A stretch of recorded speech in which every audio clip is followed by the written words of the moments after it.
Ladies and gentlemen, welcome to the ACW Newscast. This is Newscast number 51. Yeah, get hype. Anyways, I'm Hakeem Johnson, your ACW commentator as always, and it's another week. That means it's another time for a newscast. And today we're going to talk about your questions and comments as always, but also I'm going to give you my detailed thoughts about this past Sunday's WWE Summerslam 2014. We'll go over all the matches and we'll go over the implications that each match had. And you'll be surprised with certain opinions that I have towards certain matches and certain things that went down on that show. But again, I want to try to do something different here. I want to be able to do something different with the newscast in the sense that I kind of want to read your questions and comments because I like to be interactive that way. I like to be interactive in the sense that I like to I like to be out there and try to be interactive with the fans out there whenever they have something they want to ask me or a comment they want to send me. So we're going to start with the questions and comments. And Quincy Brown sent me a comment followed by a question or two. And his comment, first of all, was, I was watching Impulse, which was Impulse 37 on Thursday. I was watching Impulse today, and I'm shocked at Gohan calling his mother a bitch. That right there is sick and disgusting. Yeah, that was pretty reprehensible, but you're talking about Gohan. You're talking about the guy that stabbed his partner and alleged best friend, Naruto Uzumaki, in the back at Animania 2 to become the Impulse champion in the first place. You're talking about a guy that has wormed his way out of every title defense he's had with Ryu with the hands of the Broly and Vegeta interferences that formed eventually the same regime. You're talking about the guy that attacked and bloodied his own father. And now you're also talking about a guy that not only used profanity or kind of made derogatory comments towards his own mother, but was close, in my opinion, allegedly, to attacking his own mother, if not for Goku stepping in and trying to save her. So, as everyone knows now, it's going to be Gohan versus Goku at No Boundaries. Now, if Goku wins, he will be able to choose Gohan's title opponent anytime, anywhere. Remember, at Apocalypse, Gohan and Broly won that tag team match against Ryu and Trunks, so Gohan at the moment does not have a number one contender, so he doesn't have any challenges ahead of him. But if Goku can win this match, Goku can insert one anytime, anywhere of his own choosing. But if Gohan wins this match at No Boundaries, which is coming up on September 26th, sorry. Then Goku must relieve his duties from his general manager position of Impulse, and he may no longer be in ACW forever. So the stakes are very high. And honestly, if Goku does lose, and if Goku's not able to stop Gohan in the regime, in my opinion, nobody can. Because that's how bad and powerful, in my opinion, the regime has gotten up to this point. And Goku has to stop it right here, right now. But yeah, that was pretty disgusting and sick in your own words. But Quincy Brown also sent me two questions. First, I see the logo WWE put on the belt, but the words World Champion. But what about the words World Champion on the belt? I think you're talking about my thoughts on the new WWE belt that was debuted on Raw this past Monday. I don't have a really problem with it. I don't understand why a lot of people have a problem with it. It's just the same belt as it was before. It's just now with the new logo with a couple little bit of minor touches here and there. But other than that, it's not something to really be complaining about or be upset about. I think there's a lot of things more upset to be with on the WWE side than just the belt. I don't have a problem with it. I would choose a better design, obviously, but you know, that's just not where the WWE wants to go with it. So, looking at the belt, at least it's better than the spinner belt. At least it is better than the spinner belt, because I never want to see that title ever brought back again, because that really was a hideous title. So anything that's not the spinner belt is a step up automatically. So, I had no problems with the new belt design or whatever. The second question was, what do you think of the new Nicki Minaj video, Anaconda?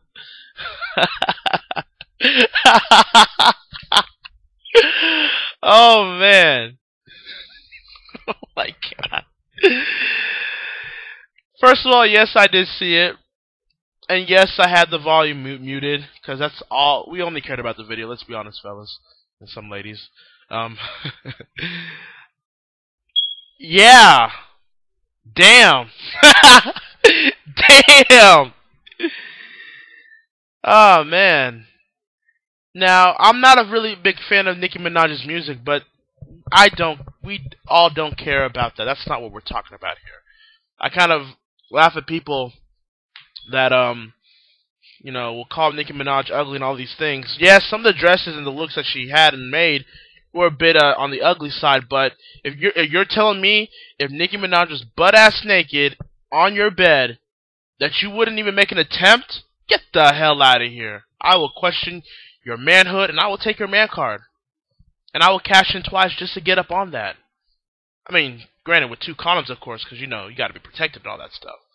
But yeah, that was an awesome video. I rewatched it many, many times. And I was washing my hands many, many times. And yeah, that's all I can really say about it. That could be video of the year. Now I know I'm a hip hop head. I'm a big fan of hip hop. Like, I'm not the smartest guy when it comes to hip hop. I'm not the biggest hip hop head or biggest hip hop stan out there. But I lived through hip hop, listened to a lot of hip hop, and know about the history and game of hip hop well enough to know what I'm talking about. So never get that understood. Never get that twisted. But that video may be video of the year. I mean, oh, the GIFs alone. Oh my god. Oh my god. I'm sorry, what were we talking about? I need to finish this newscast because we can be here for 30 to an hour. 30 minutes to an hour. Now I gotta wash my hands again. Damn it! Damn you, Quincy! Next question. Darian Rouse asked me 3 questions. Number 1, what are your thoughts on Brock Lesnar winning the WWE title, and what do you think of the new WWE Championship look? Kind of already went over the WWE Championship look. I have no problem with it. It's nothing to really complain about, nothing to get mad about. My thoughts on Brock Lesnar winning the WWE title, I will answer that when I go through the SummerSlam show in a few minutes. So just hold on for a second. Number 2, what are your thoughts on the new WWE 2K15 roster? I will say this about the roster. It looks more updated than it has in previous games. Because you know how when you would get the game, like say if it was like, especially during the SmackDown vs. Raw series, there would be a lot of releases from the company, and they would still be in the game, so it would look pretty outdated. But it looks like here now that, for the most part, the roster looks pretty much up to date, with a couple exceptions here, like the CM Punk or now Alberto Del Rio. So, I have no problem with the roster. I want to really talk about the graphics, so the graphics look superb. I saw the trailer for IGN on the entrances of both Randy Orton and Goldust. They look outstanding. Now, I hope those aren't going to be the commentary bits and the crowd level audio on those videos. I hope those are just demos or they're still in progress or anything. But in terms of the graphics alone, they look pretty realistic. Now, people will debate, well, UFC Undisputed games look realistic. Those are 2 different things. UFC Undisputed is with EA, and this is like 2K15. I mean, 2K, so they're different. They're still realistic in their own ways. They're just different in their styles. But still, this is the most realistic game I've ever seen in a WWE game, period. Like, look at the comparisons between WWE 14, 2K14, and 2K15. They are night and day. That's how big the changes were. So I like it. And I'm trying to pre-order it. Got other stuff I got to do, but I think I'm going to be pre-ordering WWE 2K15. I want to see how it looks like in current generation games, current generation systems as well. How it would look like in my PS3, for example, or if it would look in the Xbox 360. And if it looks pretty much the same as it would on the PS4, Xbox One, WWE might have a home run hit with this game. Either way, I'm gonna buy this game. And if it's really that good, obviously more information will come out later, but if it's really that good, I can easily see myself making a transition up there. So, you never know. Not making any promises, just putting it out there. And his 3rd question was, would you ever take the ALS Ice Bucket Challenge? Yeah, I would. Now, here's the deal, though.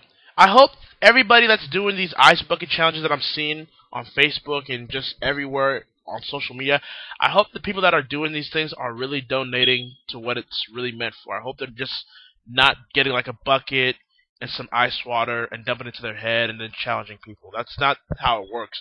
You're supposed to donate to the ALS Foundation, and you're supposed to donate. It doesn't even matter the amount of money. Just donate something to that cause to find a cure for that disease. It's not something to really be trending with. It's not something that you just have to make trend. It's not something you just have to make cool. It's not something that you just have to do just to do it. It's for a really good cause.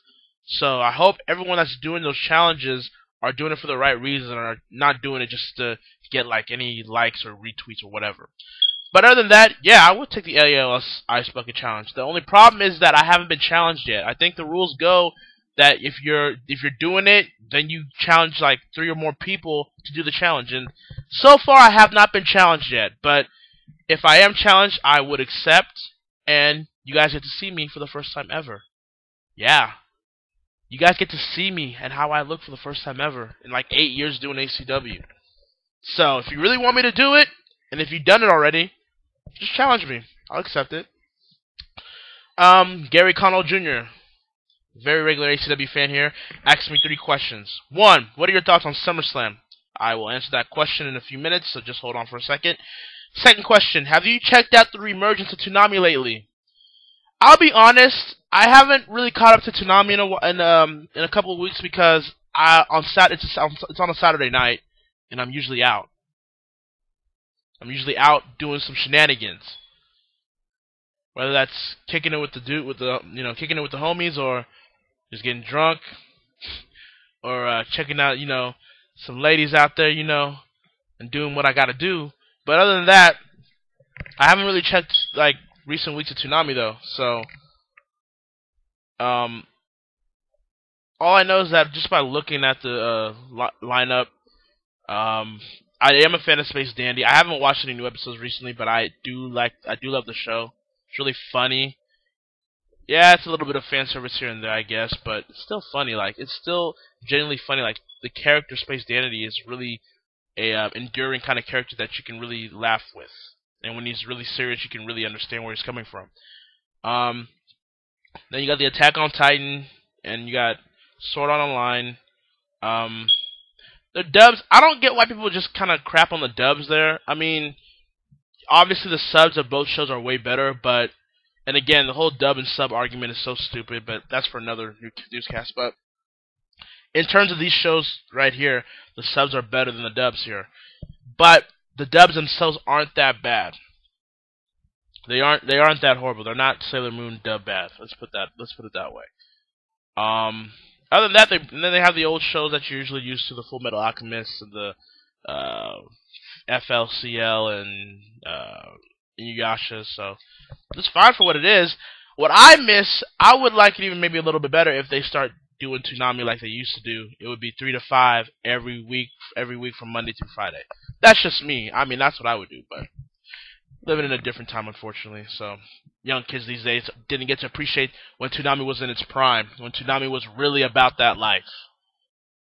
Tisk tisk. Third and last question. I asked this last time, but when will you think the Authority storyline will finally die? Not anytime soon. I mean, if we were going to talk about how this Authority storyline was only going to be because Daniel Bryan was making his resurgence to the main event picture and win the WWE World Heavyweight title, the Authority storyline would have ended by now. But apparently it's not.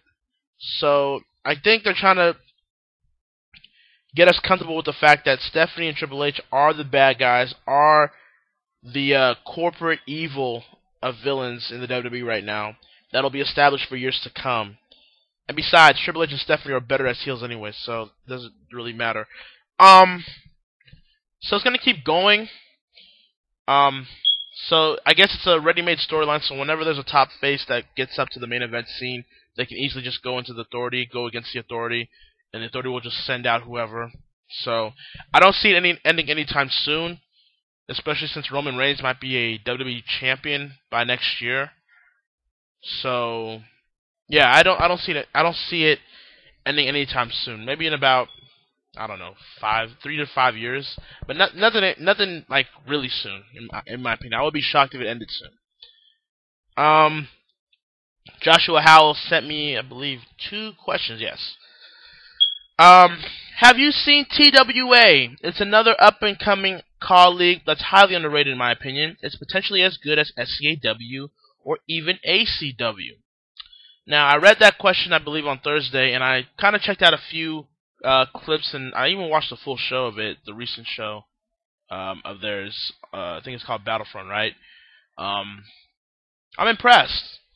I'm a bit impressed. I've got to be honest with you. I'm a bit impressed. Now, there's a few things here and there that are, that it can kind of still be worked on. There's a few things that I didn't particularly like. Not to say I'm hating on it or anything, just giving it some constructive criticism here. Just some things that kind of bothered me, but other than that, I don't have a problem with it. And I can see why I haven't, caught this colleague until now, because it started and continued while I was still in hiatus. It was starting at around 2011, and that was when I was on hiatus for a good 2.5 years until I came back this year. So that's why I haven't caught TWA apparently. So now that I have, it's on my radar. I subscribe to them now. So it's got potential. Still got things to work on here and there, but it's got potential. Whom do you feel is one of the biggest fans of ACW? I'm interested in this answer. Here's the thing. It's still weird to me. I think I've addressed this in a newscast before, but it's still weird to me that I even have fans to begin with. Like, I'll read comments from my videos, and I just see people engaging and interacting and talking about the ACW show and Mega Event and ACW storylines and characters, and I'm just looking at it and I'm like, wow, people, I have fans. Like, this is pretty awesome. Like, it's always a humbling experience. You guys don't understand this. It's a humbling experience to always read your guys' comments, because it keeps me down to earth and makes me realize where I was before and where I am now, with ACW being one of the top fantasy colleagues in call today, period. And it's all inspiring. Like, I get in disbelief and shock that I even have fans. Like, wow, people are actually watching, people are actually talking about it. This is awesome. Never thought that would happen to someone like me, but it has now, and I appreciate every single fan. But I don't know who's my big. I don't choose like my biggest fan, because I think everyone is a fan in their own way. But the ones that I'm usually noticing are like, and I'm just going by YouTube names here. Like, I think Joshua's name there is 005 Classics, and you've got Saber V1, you've got Brian Bonus / Douglas, you've got Alex the Lizard King, you've got I'm thinking of that one name, but it's slipping out of my head right now. Yeah, but those are just, sorry, but don't mean to exclude anybody, but couldn't think of one. But those are just some of the names that I usually see on my videos that I do appreciate the support for. That I do appreciate you guys always being a consistent fan of the product. So, but I appreciate every fan of ACW. Let's not get that wrong. I appreciate every fan, new and old. Old school fans, new school fans, it doesn't matter. I appreciate all fans of the spectrum here in ACW. And again, I will always continue to say this: without you guys, ACW would not be here, period. That's just a fact. ACW would not be here. So thank you guys. Matty Dangerously, my buddy from UCCW. Again, check out UCCW. It's one of those colleagues that you guys need to be watching out for. One of those colleagues that once ACW can finally be gone, maybe one day, will probably take its place. But he asked me 3 questions here. 1, what is your thoughts on the latest UCCW Friday Night Showdown? I liked the US Open matches. I'm surprised that Kirito lost, and I'm just gonna tell you right now, Matt. I mean, I don't I don't necessarily like Kirito on Sword Art Online, so I think he's a bitch. Like, personally, I think he's a bitch and he's way too OP for his good, but that's just me. But I thought he would have won, especially now that he's brought in Asuna. I would have thought he would have made it to the finals, and I thought Terry Bogard would have made the finals too. I thought those would be the two, but apparently ended up being Lobo and Princea. So should be an interesting finals there. I assume while Lobo will win that one though, just to kind of make Princea chase after him since they are arch rivals. And I was gonna say too, like, I was watching the show and I was like, man, he really hasn't followed up on the Sailor Moon cliffhanger from last week, from the last episode of Friday Night Showdown. So what the hell's going on here? And then Sailor Moon appeared, and then transferred into somebody else who I didn't even recognize, but you know. Dominator and Grave Robber was a pretty good match. Not great, but it was a good match. A bit long, but it still got the point across what it needed to do, and it made Grave Robber look legit. So that's all that was important. Other than that, I mean, it was another good show. I mean, apparently you've got all your pieces in the puzzle. You got your storylines pretty much set, and for the most part, I'm enjoying them. So another good show from UCCW. So, but again, that's like the norm for UCCW. They always put on good shows. Number 2, what is your thoughts on Brock Lesnar versus John Cena rematch at Night of Champions? I will address that on my SummerSlam review in a few seconds. Sorry.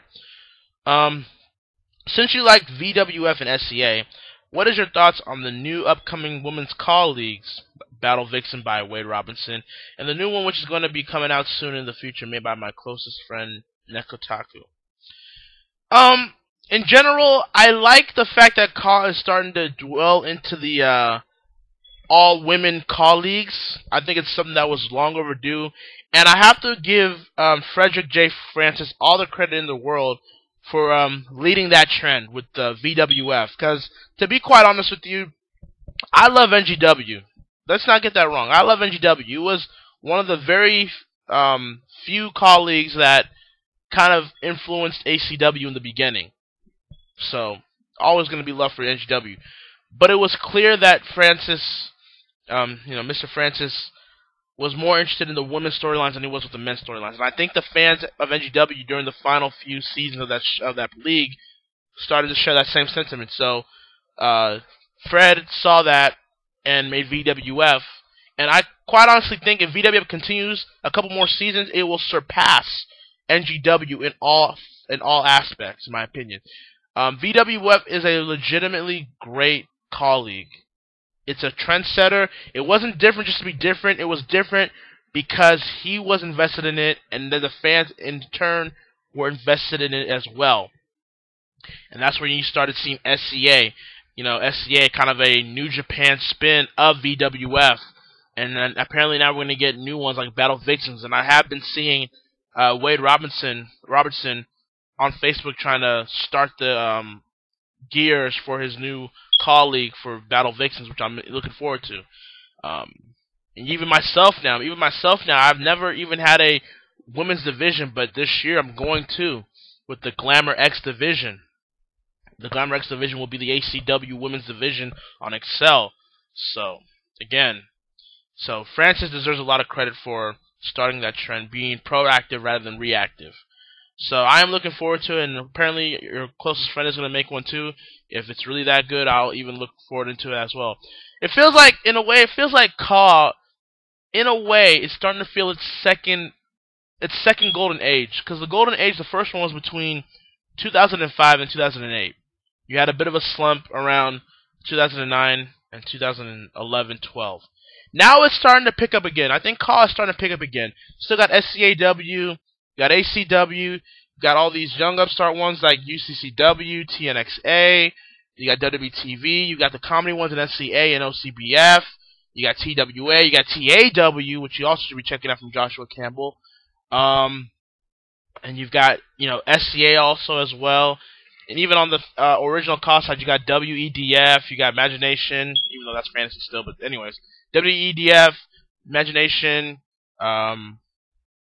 you've got Caw of Honor, you got Code of Honor, you You got DZW, I guess, and you know, you even got like little ones. You got even small ones like CIW, and you've got AWAC and CXWI.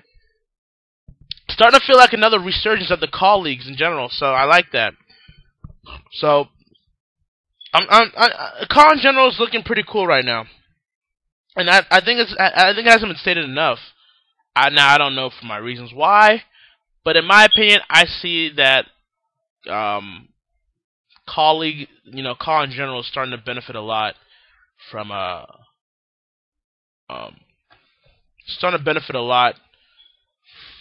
from resurgences from a lot of places. And again, like I said, as long as you're different with what you do, then that's the most important part, in my opinion. Let's see here. Hugo Goncalves asked me, did you like the main theme song for Super Smash Bros. For Wii U and 3DS? Yeah, I like it. See, one of the things about the Super Smash Bros. Series that I think is never stated is that they never miss with the main theme song. They never miss. Look at the 64 version. Classic. The intro itself is classic. Melee, another classic. Brawl, I wouldn't say it was a classic, but it's a recognizable theme. And now you've got Super Smash Bros. For the 3DS and Wii U. And now you're getting addicted to it. It's like every theme felt different for what the current Super Smash game was about. And in a sense, I guess that's what I liked about it, because this current one is different from all the other ones I've heard from the Super Smash series. Ladies and gentlemen, I can't even. I know it's gonna be in October, but I really cannot wait until. Super Smash Bros. Comes out. I'm just gonna say it right now, cause yeah, the hype train is real, folks. The hype train is real. And I'm gonna answer this question. It wasn't posted to me, but I saw it on a group that I really kind of want to answer. Jordan Christopher Fox asked, question for you wrestling fans. If John Cena fails to regain the WWE World title against Brock Lesnar at Night of Champions, who do you think will be the next wrestler that can take the title from Lesnar? And that is where we're going to transition into the WWE Summerslam review. So first of all, thank you guys for sending in your questions and comments towards me. As always, if you guys have any questions and comments you want to send to me, you can post them down below this video if you're on YouTube or any video streaming site. Or you can post your question and comment to me on the Facebook page down below the status when we ask you for those questions and comments, and I'll be able to read all of them and answer them for you guys. So, again, thank you guys for your questions and comments as always this week. But we're gonna get into now WWE SummerSlam 2014 from this past Sunday. Now, I've watched some YouTube shooters, if you will, and their opinions on SummerSlam this past Sunday. And I've read the columns about it. Some that I agreed with, some that I didn't. But overall, SummerSlam 2014, it was a good show. Not a great show, but it was a good show. And we're going to go over each match card by the match structure it was. So, first of all, I thought it was kind of a little bit disappointing that the SummerSlam stage kind of looked like the Raw stage. Nothing to be excited about, really, but whatever. The first match. So, the first match, it was The Miz versus Dolph Ziggler for the Intercontinental title. This was a good opener. This was a really good opener. Again, you want to set the tone for the rest of the show. You don't want to outdo any other match that needs to be the match of that show, but at the same time, you want to have a good opener, or even a great opener, to establish the mood, to establish what's going to go down in that pay-per-view that night. It was a good match. Ziggler and Miz tend to have a lot of good chemistry whenever they're wrestling, so I always notice that when they have their matches, so they had a good match. I don't agree with the finish, though. I don't agree with who won the title, though. I think Dolph Ziggler winning the title was counterproductive. I don't think Dolph Ziggler needs the title, because let's think about it this way. Dolph Ziggler has been Intercontinental Champion before, and he has done absolutely nothing with it. and I don't see it being any different here. At least the Miz had a Hollywood gimmick. You know, at least the Miz had a Hollywood gimmick that, yeah, initially wasn't getting over at first, but at the same time, it was starting to kind of work. You were starting to mold it into something. And whenever Miz has an Intercontinental title or a United States title, any mid-card title really, for the most part, he tends to make it important. Because you know he's going to get featured, and you know his attitude and his character is going to get that title over, which in itself will get him over. And he just won the title about a month or two ago. And you just cut him under the knee. You just cut him under. So now Dolph Ziggler wins the title. What does that mean? What that means is that the Intercontinental title is not going to be featured as much because now Dolph Ziggler is going to start losing, and he will probably get inconsistent ring time and inconsistent TV time. Honestly, the Miz should have retained here. That way, if the Miz retained here, then he would have fought Dolph Ziggler in the rematch at Night of Champions, so Dolph Ziggler can win that title there if you really wanted to do that. And then that way, those two can still feud, but again, you blew the load there because you guys always do that, so the Miz's character is kind of undercut here. Dolph Ziggler is not going to do anything with the title. Period. That's just my opinion. Then we get into the Divas Championship match. It was Paige going one-on-one against AJ Lee. I'm sorry, guys. This match was a bit mediocre. I'm just going to be quite honest with you. I think people are expecting way too much out of AJ and Paige. They're kind of expecting it to be on Lita, Trish levels. But see, the thing with Trish and Lita was that they had a rivalry for years on and off. They fought with each other and then they fought against each other. They were both heels, they were both faces. One was a heel and one was a face. It was a recurring rivalry that lasted for almost 6 to 7 years. About 6 to 7 years. This is just a rushed Divas title feud because they had no idea what to do with Paige. It was clear they had no idea what they did with Paige. They just want to bring her in and do nothing because AJ defeated the entire Divas division at WrestleMania 30. Paige comes in, defeats her immediately to win that title. Does really nothing with the title. AJ comes back, takes the title back from Paige, so pretty much undercutting Paige trying to be an established Divas champion, and then Paige has to turn heel so she doesn't become completely lost in limbo. And then their match at Battleground was pretty weak, and it was no different here at SummerSlam. And here's the thing too, Paige wins the title back? Why? If you're going to have AJ win the title from Paige a couple of weeks ago, why not just keep it on her? Why not be the fact that AJ defeats Paige for the title here, and then Paige goes so crazy that she will do what she has to do to get that title back. You have one more match at Night of Champions, and that's where you pull the trigger off there. Or you know what? You know what would have been a better idea?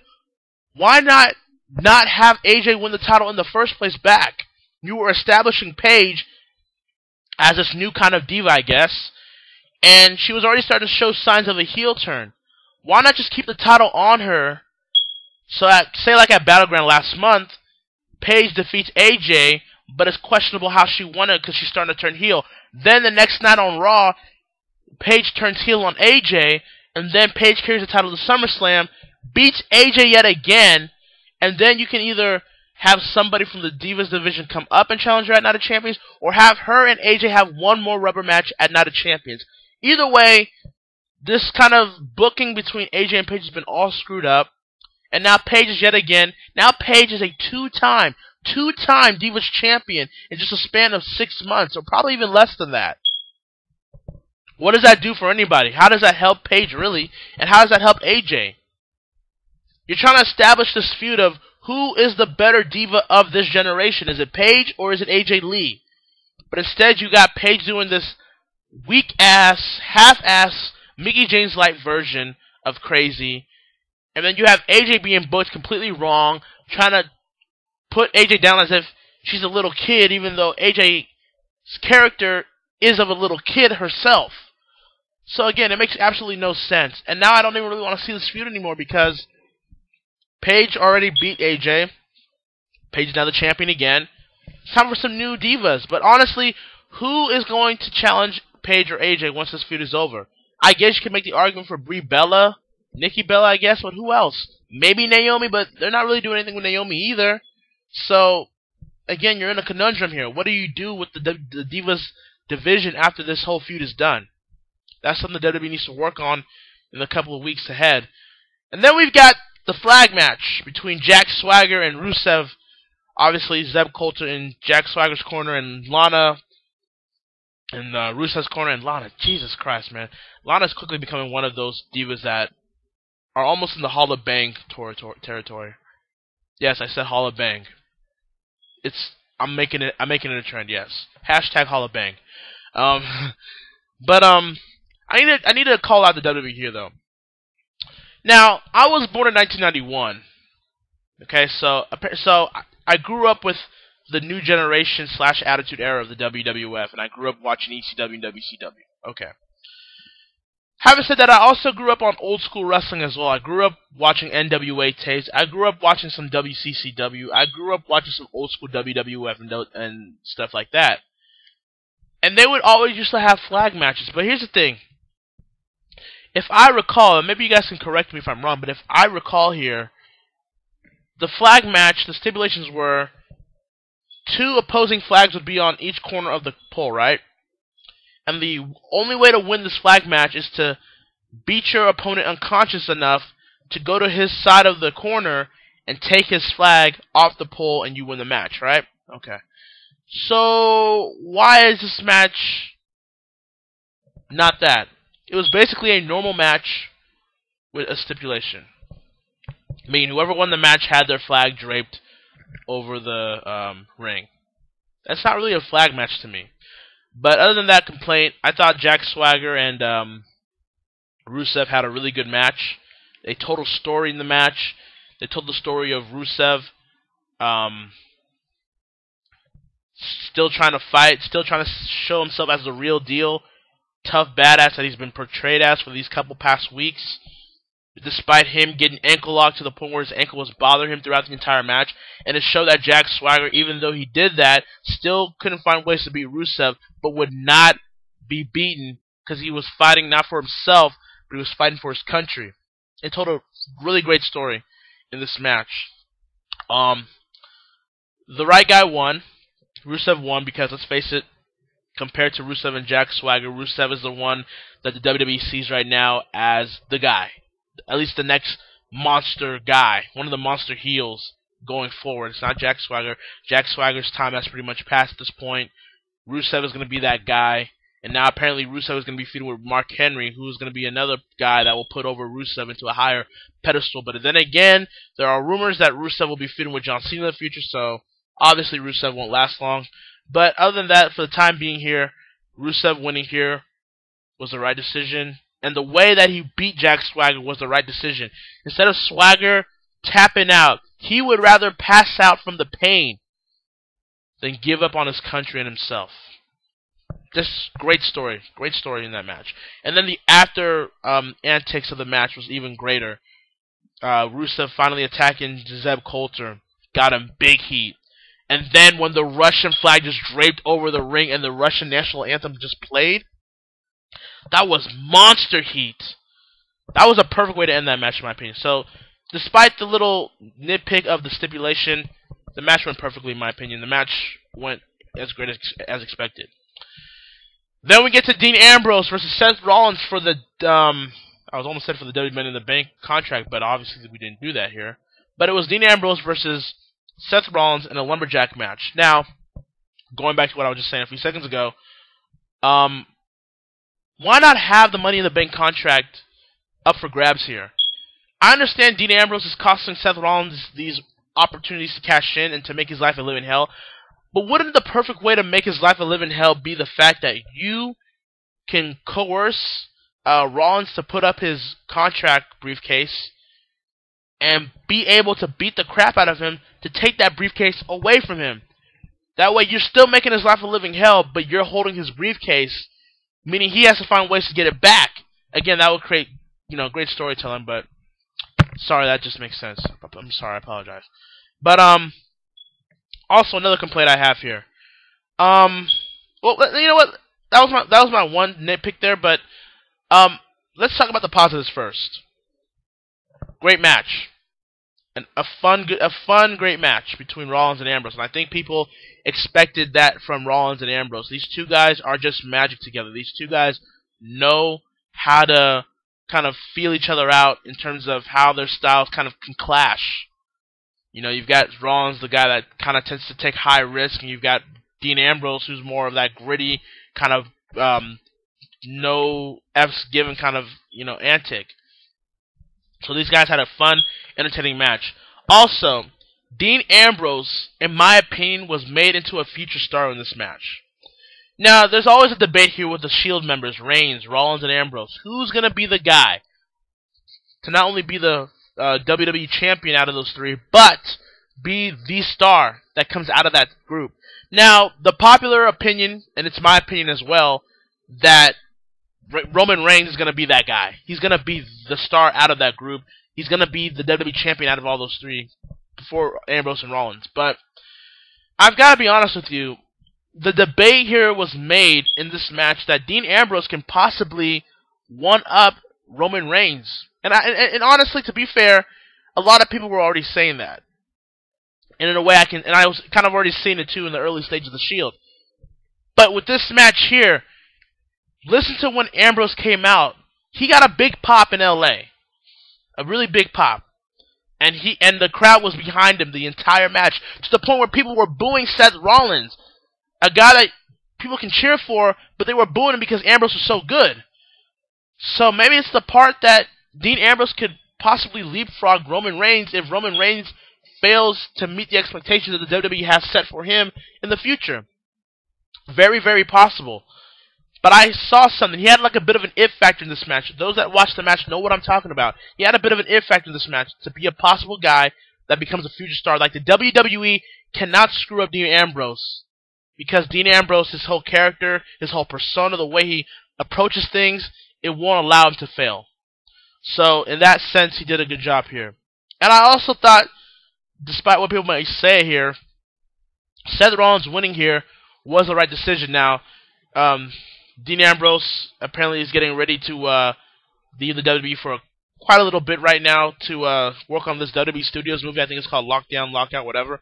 But he's working on that right now. So you had to have Seth Rollins win here, so that way when Dean Ambrose comes back, he has a purpose to get back at Rollins again. At the same time, you're still legitimizing Seth Rollins' heel turn, because I still, in a way, feel like Seth Rollins' heel turn wasn't justified. But you kind of capitalized on it when you made him win the Money in the Bank contract, and then you did it again here at SummerSlam by having him beat one of his former partners, one of his former friends. So Seth Rollins needed this win to keep his momentum going as his heel, and it's starting to catch on in a way. But here's the thing, though. We've got some complaints of this match as well.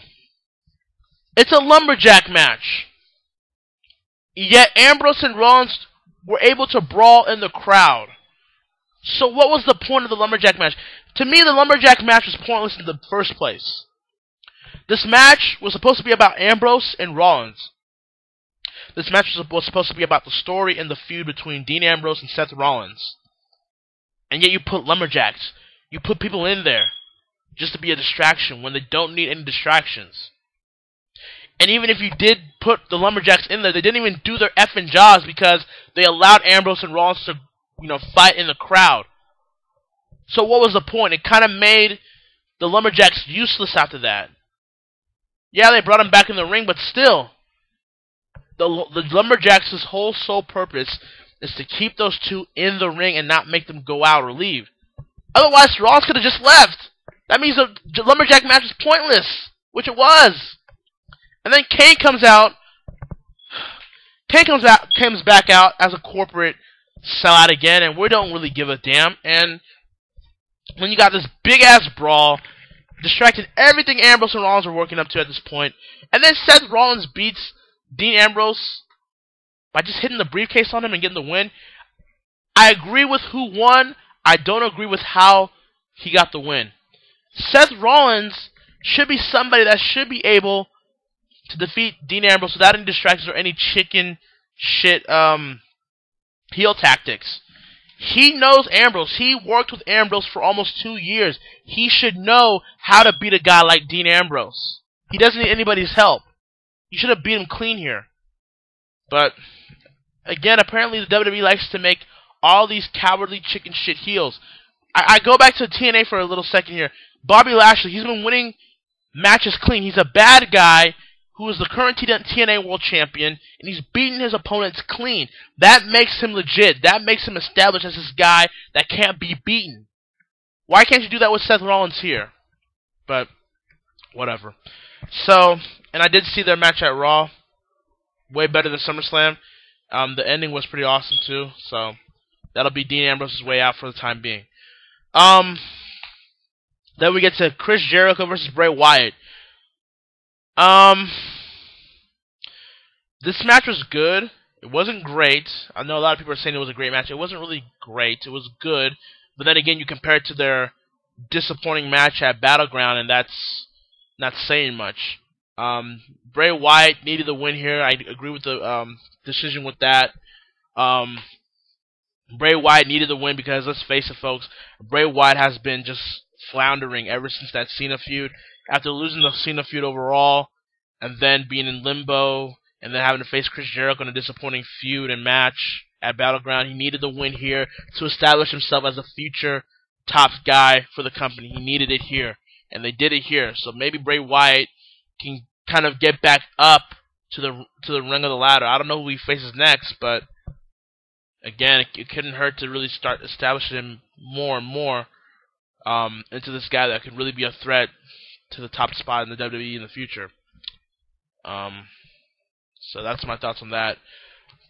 Stephanie McMahon versus Brie Bella. It's funny how this match and this feud was promoted as the second biggest thing in SummerSlam this year. Or if some you can argue, maybe the most important match and feud heading into SummerSlam. First of all, I gotta address this.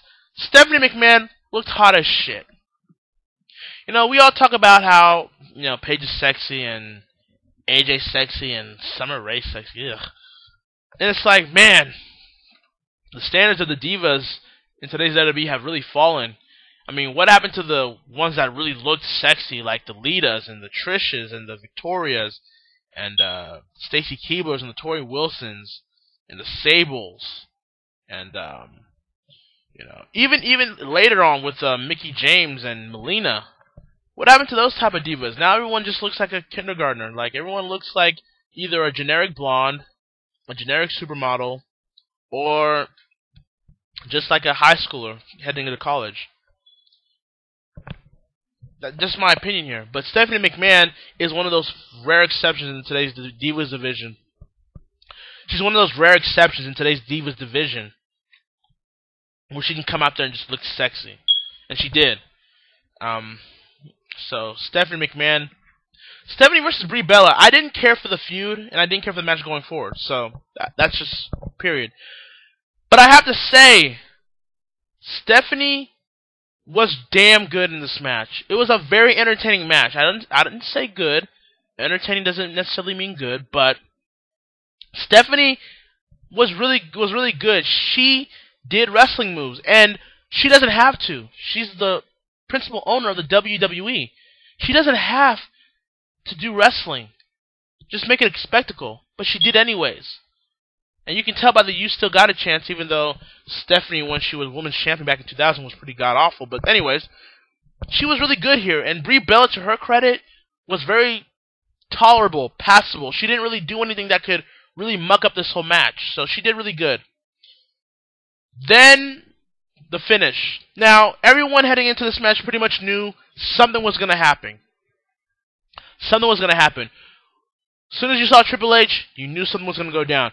When you saw Nicki Bella come out, you really knew something was going to happen. Now, this would ultimately see Nicki Bella turn on her sister Brie. And some may call it predictable because it was. But you know what? Predictable is not always bad. It can be good as well. And Nicki turning heel, I was fine with. Because here's the thing. Nicki's heel turn is more justified than, say, Seth Rollins when he turned heel. Now, I'll tell you why. Because Nicki Bella had to fight 2-on-1, 3-on-1, 4-on-1, and stipulations that were unfair towards her just because Brie Bella was able to walk out and slap Stephanie in the process. If that was me in Nicki Bella's shoes, after my brother walked out and didn't give me a really concrete answer about it, I'd be pissed too, and the second chance I get, I would screw her over so she can know the whole, so he can know the pain that I was going through when you weren't there. So Nicki's justified. Stephanie wins, that's fine. Brie Bella looks more better losing than she would have winning. And, not a bad match, really. Not really bad at all. And yes, this is going to go over an hour, so just deal with it. The next match was, Roman Reigns going one-on-one against Randy Orton. Folks, we've got a problem here. Now, to Randy Orton's credit, and I don't think he gets enough credit here, and he doesn't get enough credit in general, Randy Orton really did a great job in his role in this match. One thing you notice with Randy Orton is that when he works with a younger talent, when he works with a lot of up-and-coming talent, he makes them look way better than they probably have any right to look. And Orton did the same thing here. Orton, when he's really on and he's really focused, is a top 5. Yes, top 5 best workers in the company, period. And Orton did a good job here, and he did the job here. He let Roman Reigns win here, which is also good. That was the right decision. But here's the problem, though. Roman Reigns.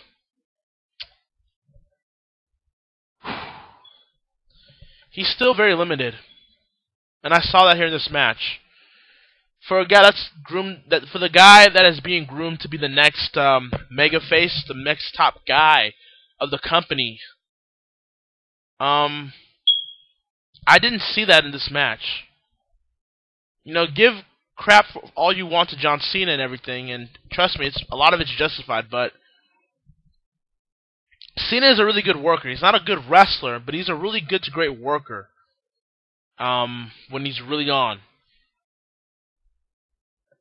And Roman Reigns is just not ready. Now, granted, Roman Reigns could be different 6 to 9 months from now if he's going to be reported to be the guy to win the WWE World Heavyweight title at WrestleMania 31 next year. But currently, right now, as it stands with Roman Reigns, he is not ready for this push. And I think he's not even ready to win that title. I'm not buying it. I don't have a problem really with Roman Reigns to an extent. He's got the look, he's got the charisma when he shows it. On the mic, he can be really hit or miss, but that in-ring work, being an in-ring wrestler, that's not a really big problem. You can kind of sugarcoat it sometimes, but not even being a really good worker to carry or even follow up to Orton here. Yeah, I was talking about earlier with Dean Ambrose and Seth Rollins that Dean Ambrose could really leapfrog, or even Seth Rollins too can leapfrog Roman Reigns if Roman Reigns isn't careful, and these matches don't help fight that cause. Roman Reigns, he's gotta get better, man. Except for the final maybe 5 minutes of that match, this match wasn't all that good. It was decent at best, but it really wasn't all that good. Like I said, Orton did a really great job at what he had to do here, and the final 5 minutes of the match was really good, but the match overall just wasn't up to par than what I expected. And Roman Reigns, in my opinion, is starting to worry me that he's really not ready for this role. He probably has too much pressure being put onto him to be the next guy, and it's probably showing because I don't see this guy as a top guy right now, as the top guy even for the WWE right now. So maybe I'll be wrong. Hopefully I'm wrong 6 to 9 months from now, but as of right now, I'm not impressed with Roman Reigns' ascendance to the top spot here. I'm just not. Period. But then we get to the main event. We get to the match that truly matters here at SummerSlam 2014, and that's John Cena versus Brock Lesnar with Paul Heyman for the WWE World Heavyweight Championship. Now, there's a lot of criticism, which I can understand, and there's a lot of praise for this match, which I can understand. First of all, this feud and match would have been so much better if John Cena didn't beat Brock Lesnar 2 years ago at Extreme Rules. Period. And the feud in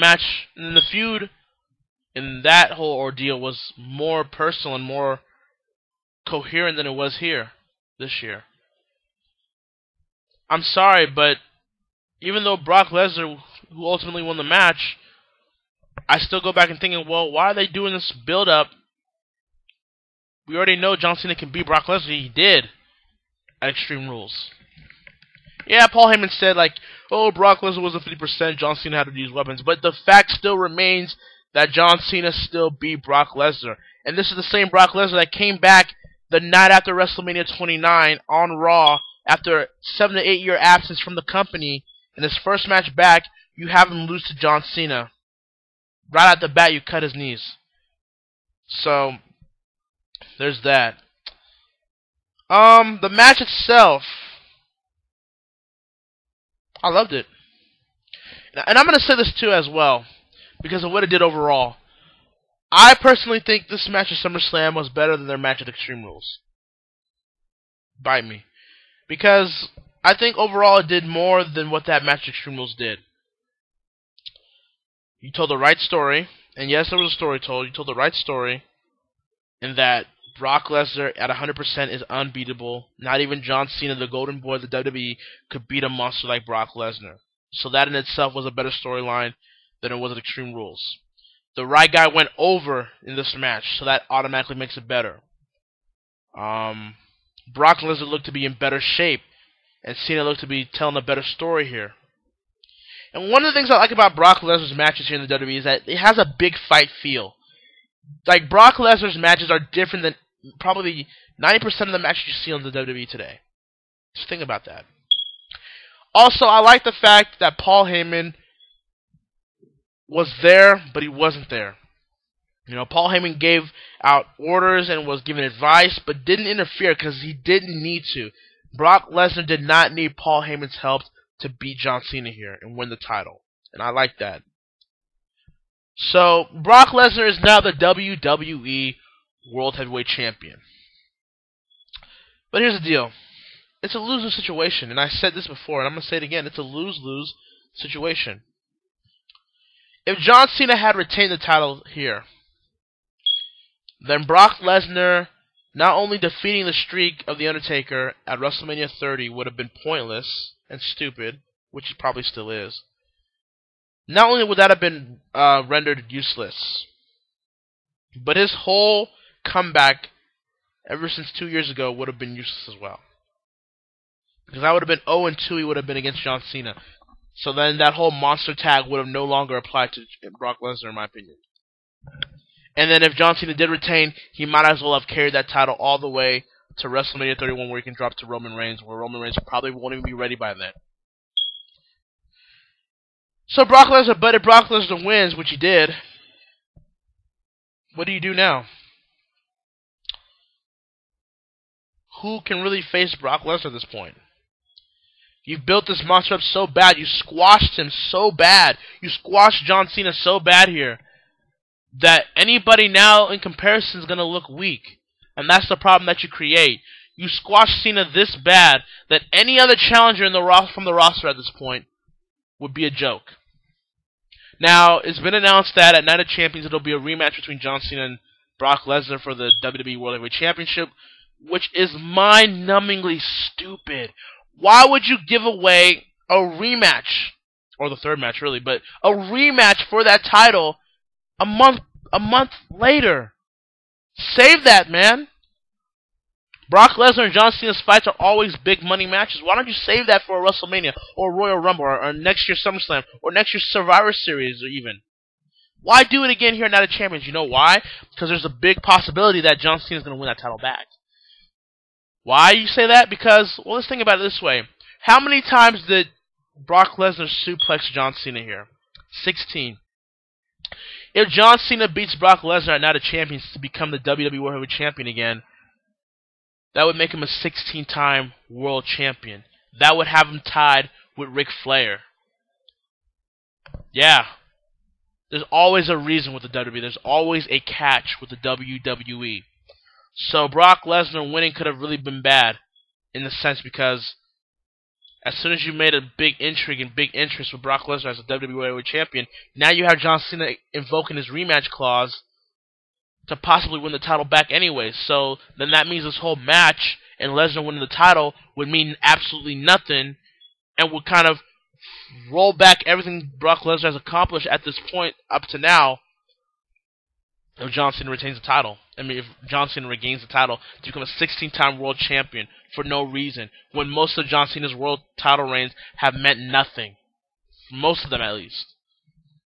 So, and the question is like, who, if after Cena, who does Brock Lesnar feud with next?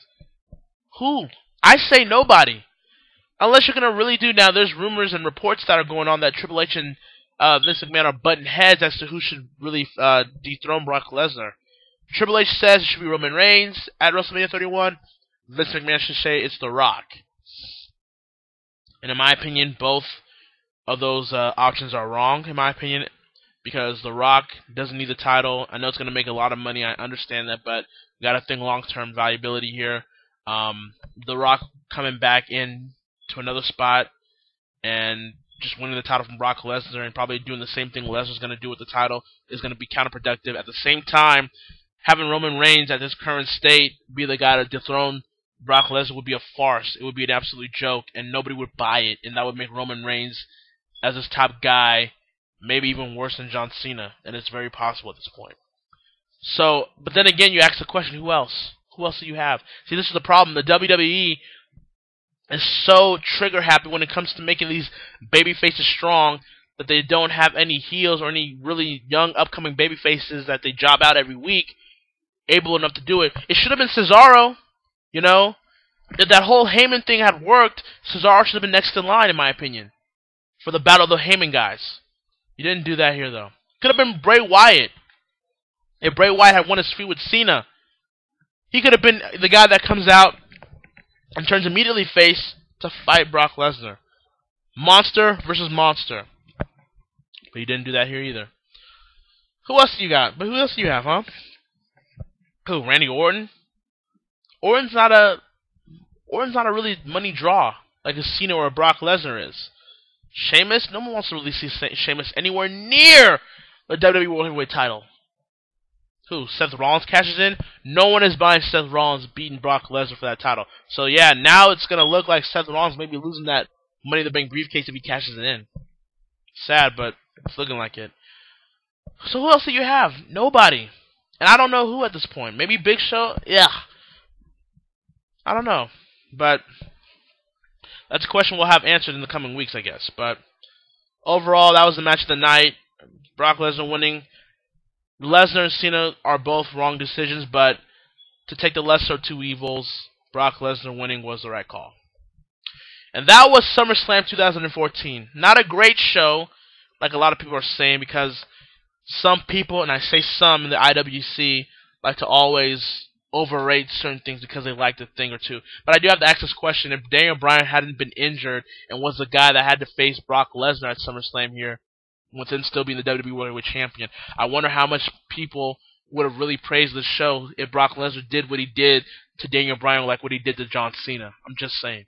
But it was a great show, not a good show. I mean, it was a good show, not a great show. It was pretty good. It's got my interest back in the WWE again for the time being. So we'll see how it goes. So that was my review of the SummerSlam 2014 show. So there you go for anyone that wanted to ask or wanted to know what my thoughts were there. So there you go. So thank you guys for another edition of the ACW Newscast. I know this went over an hour yet again. So I've got to find ways to kind of make, especially if I'm going to do newscasts for Animania 3 week, I got to make them kind of their own thing, right? So again, if you guys want me to do like live newscasts, like if I set up a Google Plus stream and do a live newscast, and you guys can send me your questions and comments, and I can read them on the air while I kind of blab about random stuff on it as well. I can do something like that, but let me know in the comments down below if you want me to do live newscasts for Anime 3 Week. Just throwing that out there. So, anyways, over an hour now. Let's stop it right here. Thank you guys for joining me for the ACW Newscast this week. As always, I'm Hakeem Johnson, always telling you guys to stay cool, and make sure you guys, before we really leave here, make sure you guys watch ACW High Voltage coming up on Blue TV and VO this Friday night. So whatever plans you had on Friday night, cancel them and move them somewhere else, because High Voltage will be on Blue TV and VO for your viewing pleasure. Make sure you guys are able to watch those shows. We're going to have the ACW High Voltage pre-show on YouTube this coming Monday. I repeat, the High Voltage pre-show will be this coming Monday. It will be between Solid Snake versus Ninja Hyuga. So it'll be this upcoming Monday. And then on Friday night, it will be the High Voltage mega event for 2 hours on Blue TV and VO. So make sure you guys check those out. Now we're going to sign up for real. So stay cool. We'll see you guys later.